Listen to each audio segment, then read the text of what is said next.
Gadiaga xam nga tey mooy 1er mai ñu koy wax fête du travail donc bëri na xëy na sama classe gi ñi koy dégg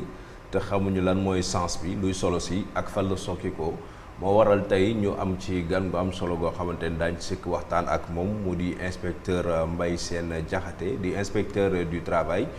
nekk aussi en service ci inspection du travail bu Ndakaaru moom mooy suñu gan tey Hadj Mbaye Sène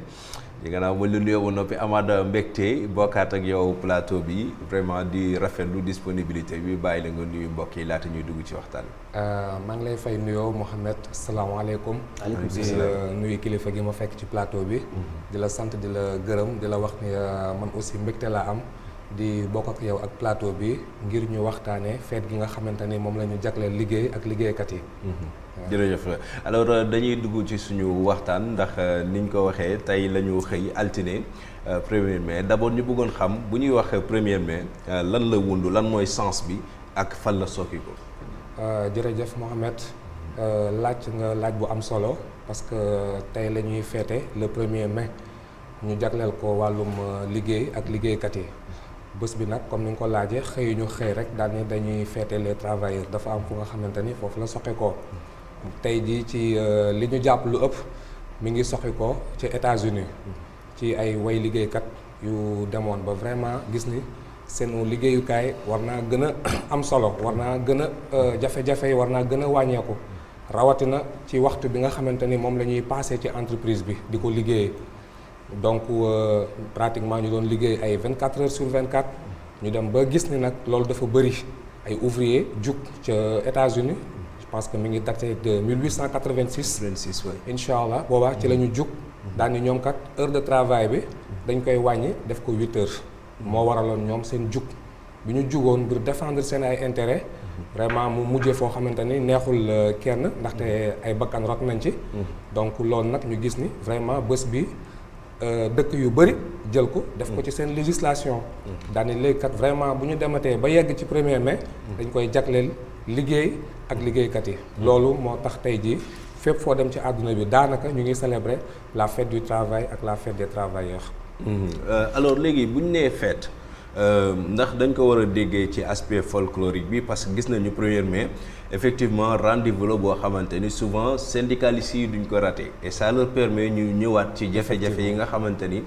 moom la ñuy faral di am ci seen bërëbu liggéeyukaay donc est-ce que tey du ni aspect folklorique bi kon xëy na c'est à reléguer au second plan parce que gis nañ effectivement tey sax ci kanam tuuti remise des cahiers de doléances bi nga xamante ni président de la République war na ko amal ak centrale syndicale yi 1er mai est-ce que tey dafa war a nekk rek benn fête boo xamante ne dañ koy déggee ci anamu fête wala dafa war a nekk moment boo xamante ne dañuy porter waat les revendications.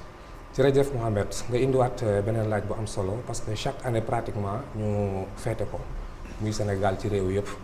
pratiquement liñ ci gën a gis mooy dañuy xëy suba dox nuróole ay tissus vraiment aspect folklorique boobu nga xamante ni moom nga ci tudd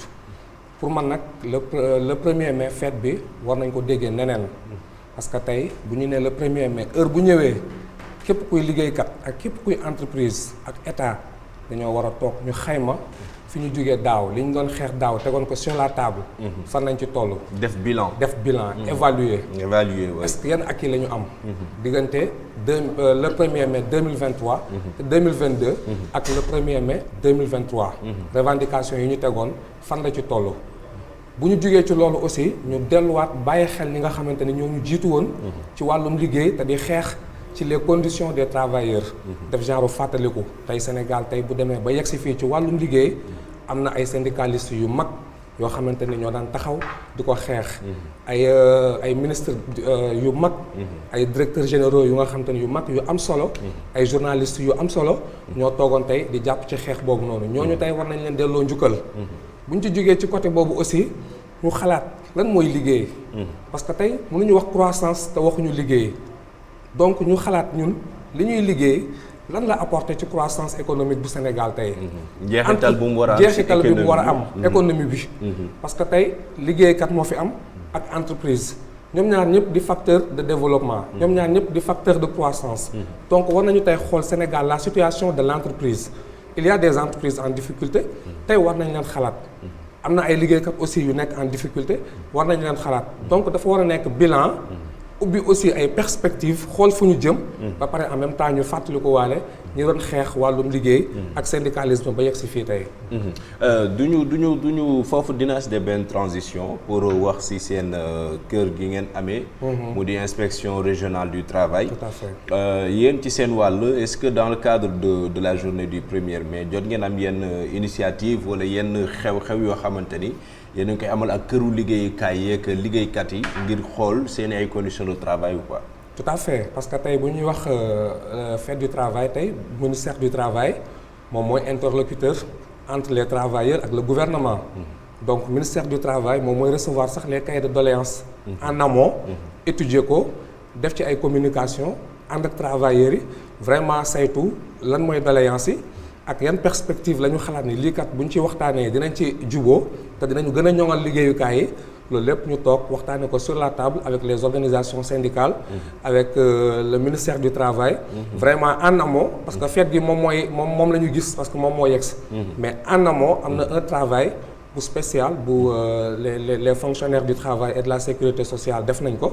ba tey moom pratiquement daanaka dañuy jeexal rek yeggale doléances yi étudier ko wax bilan bi bu li ñu réaliser wax aussi doléances yu bees yi nga xamante ni moom lañ ko teg moom la ñu teg sur la table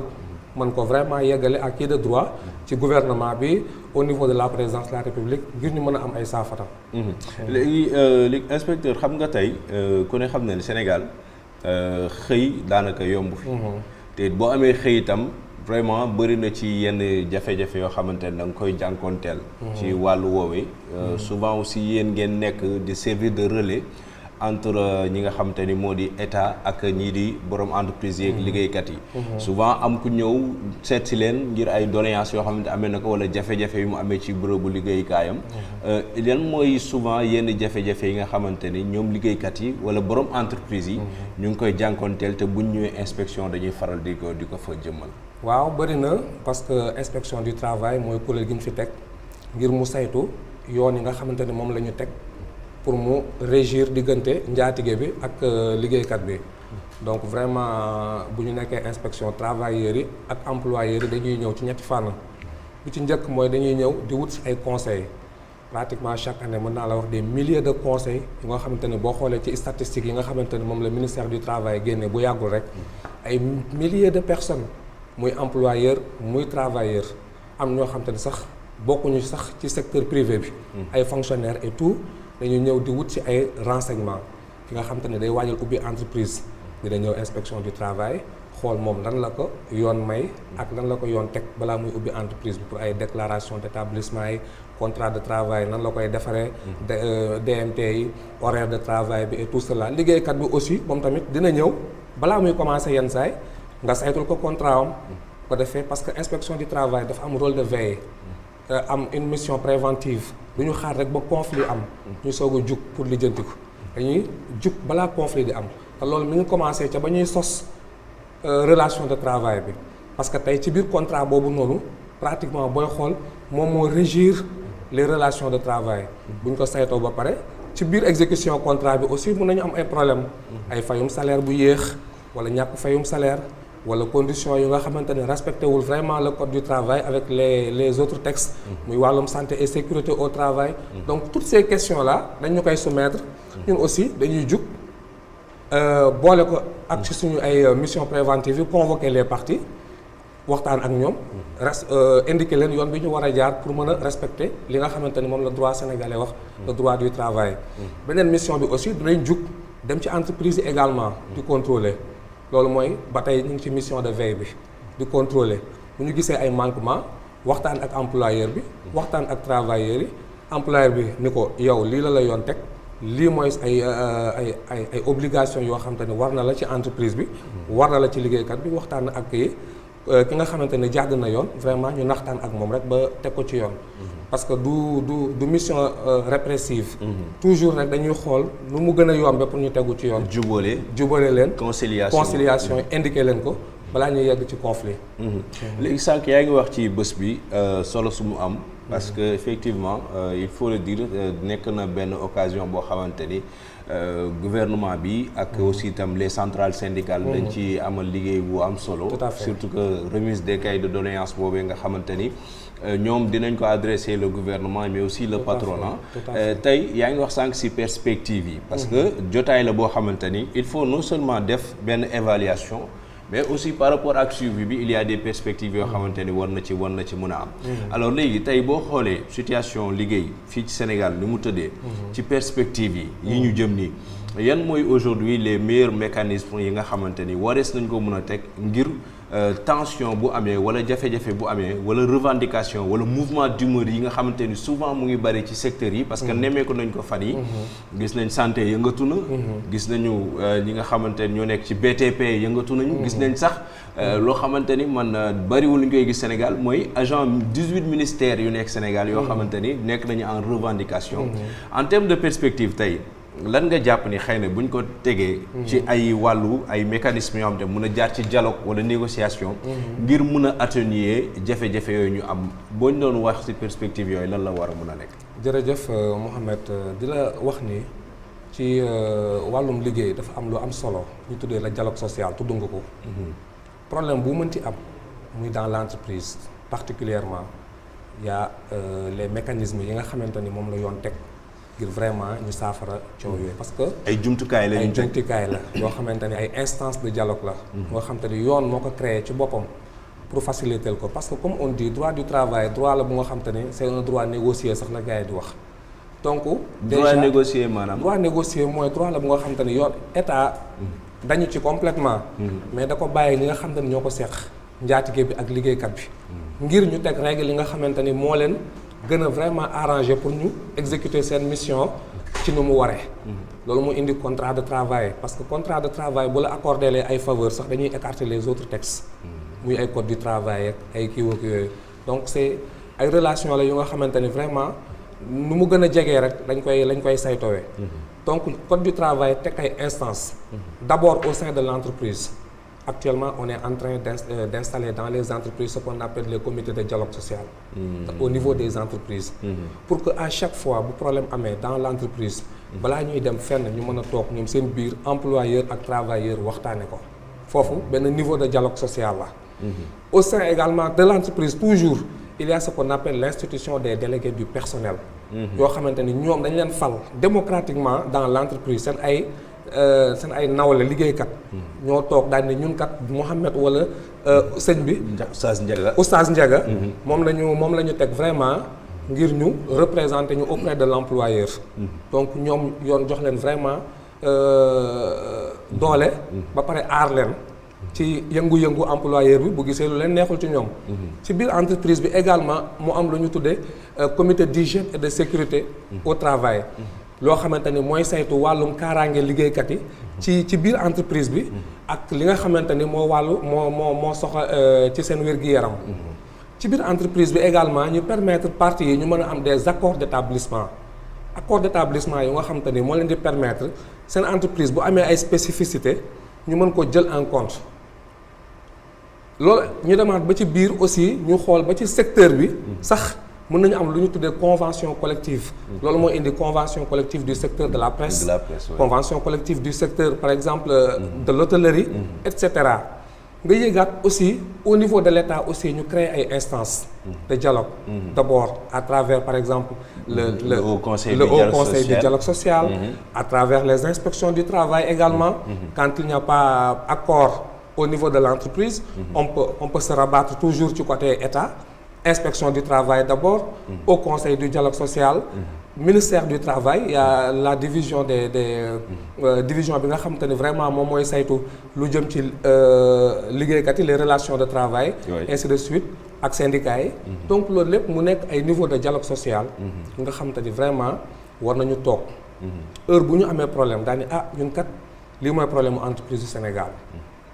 Dans le secteur de la presse par exemple bu ñu ko jëlee ñu toog ñu gis ni par exemple am na entreprise yu nga xam te ni ñu ngi en difficulté am na entreprise yu nga xam te ni ñu ngi tëj la nature des contrats de travail mais loolu lépp bu ñu ko waxtaanee ci secteur boobu xool ñoom aussi tamit liñ ci jot a am ak yan perspective la ñu ubbi je pense que vraiment waxtaan dina yomb. te waxtaan bu yombee rek après dinañu doxal conclusion yi ñu fa tiré. pourtant boo xoolee ci li nga junj nii léegi dafa mel ni ki toutes les conditions sont réunies pour que dialogue di am à chaque fois. tout à fait maanaam waxtaan yombal nañ ko ngir maanaam juboo am ci diggante liggéeykat ak moromam wala ci diggante liggéeykat ak njaatige. mais ce qu'on a constaté sur le terrain mooy tey dafa mel ni ki kon am na benn incohérence bu am su fekkee mën nañ ko tuddee noonu parce que tey la jafe-jafe yi gën a bari alors que li ñu teg ci condition ngir waxtaan am daanaka moo ëpp sax souvent jafe-jafe yi nga xamante ni warees naa mun a indi yenn mouvement d'humeur bi loolu inspecteur suñ ko dee xayma dafa fekk ni ndax code du travail dafa amul doole trop ci li nga xamante ni moo di liggéeykat bi wala njaatigeem wala boog li nga xamante ni moo di texte yi dañ leen a war a defaat lu ñuy wax beesalaat defaat ay réforme ci wàllu woowee ba mun a méngoog jamono bi nga xam moom lu ñuy dundam de. effectivement xam nga revendication moom comme on dit du fi mës a jóg tey le travailleur boo ko tegaloon les meilleures conditions de travail muy wàllum salaire muy wàllum au sein de l'entreprise ci ni muy jëflante ak moroom yi sax du ñàkk dina amaat yeneen revendication ba yenn saa yi mun na jeexi ci conflit parce que comme ni ñu koy waxee rek booy xool revendication boo satisfaire rek day juraat beneen revendication tey jii loolu la ñu boo demee ci politique moom la ñuy wax ay input ak output c'est-à-dire que boo satisfaire lii day juraat beneen problème day taxaat encore nit ki amaat beneen désir. Chaque problème engendre exactement donc c'est ça en fait le fonctionnement normal d'une société particulièrement le fonctionnement de l'entreprise donc bu satisfaction bi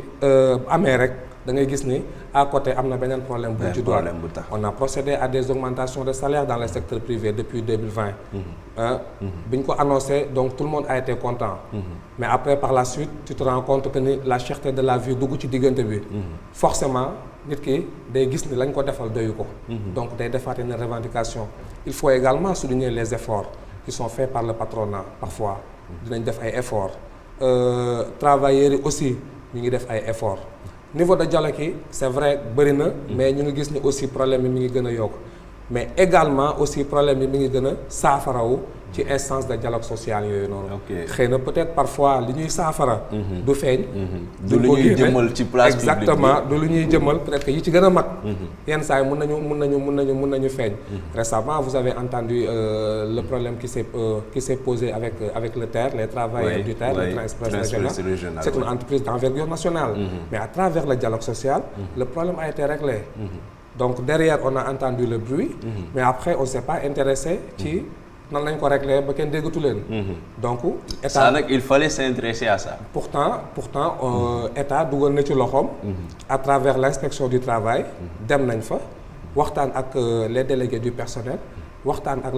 la direction générale donc vraiment ba indi ci saafara ñu fàtte ko continuer ça a duré 2 jours et chaque jour noonu lay amee ci entreprise yi dañuy dugg waxtaan dialogue social même au sein des entreprises et c'est le lieu également de remercier les travailleurs de remercier les employeurs c'est un milieu très difficile le travail parce que liggéeyukaay moo mel noonu mënut a jug ci ay jafe-jafe parce que da ngay xëy tu passes pratiquement toute la journée di nekk ak ay nit ñu bokkul ay kii employeur bu difficile travailleur bu difficile mais il faut dire que ñu ngi def tant bien que mal di régler ay problèmes yu bari au sein de l'entreprise yu bari au niveau de l'inspection du travail au niveau des instances de dialogue social yi nga xam te ne moom la ñu teg d'ailleurs même aujourd'hui dans les universités dañu installer ay comités de dialogue social donc état récemment ñu ngi nekk di dérouler le programme national de renforcement du dialogue social mu ñor état loolu mu def ci ay moyens vraiment inspection du travail di former les délégués du personnel di gën a waxtaan il faut dire que vraiment il y a beaucoup d'évolution dans ce sens mais toujours est-il que le conflit c'est inhérent à la société tout le temps day am mais heure bu amee rek nañu privilégier le dialogue social dans l'entreprise au niveau externe de l'entreprise également bu fa mënee am ñu mën a wut ay saafara yu baax am na solo Hadj Ndiaga loolu lañ leen indiloon Mouhamed am na solo ci seen marhaban nouvelle version et que nii lañ ko fas yéene amal bés bu nekk diggante altine ba alxamis di fàttali rek ni tey dañ fi ñëwoon wuutu ndi ki nga xamante ni moo di doyen Mamadou Lamine Thiam donc moom moo war def rubrique kon bi Mouhamed moo wutu Mouhamed. waaw noonu la demee. macha allah en tout cas am na solo. ci biir waxtaan wi mu def. Serigne nan. Mbaye Sène Diakhaté. Serigne Mbaye Sène Diakhaté Mbaye am na Sène solo Diakhaté. parce que man jàng naa ci sax lu bare bari ci biir ndax ñu bari te xam naa ne bari naa ci morom ñoo xam ni dañuy dégg rek lu waral feet gi duñu xam la moo waral feet gi jàng nañ ci li ko waral. bises mooy jàng naa ci tam ni chaque entreprise bu nekk war na am syndicat bu fa nekk boo xam ni bu dara amee ci liggéeyukaay bi war nañu am fu ñu mën a jaar ñoo leen di xeexal loolu ba loolu am. waaye tamit ma jàng ci ni ay doomu aadama fu ñu daje. di fa liggéey di fa daan seen doole. bokkut ak ay gétt goo dugal ay xar wala ay nag. ndax nit ku nekk ak jukkoom. kon war na am lu leen dimbali ba laalante du am. ba tension bu jóg rek. ñu mën ko régler. ko fay lu am solo la ñoom ñoo nekk inspection régionale.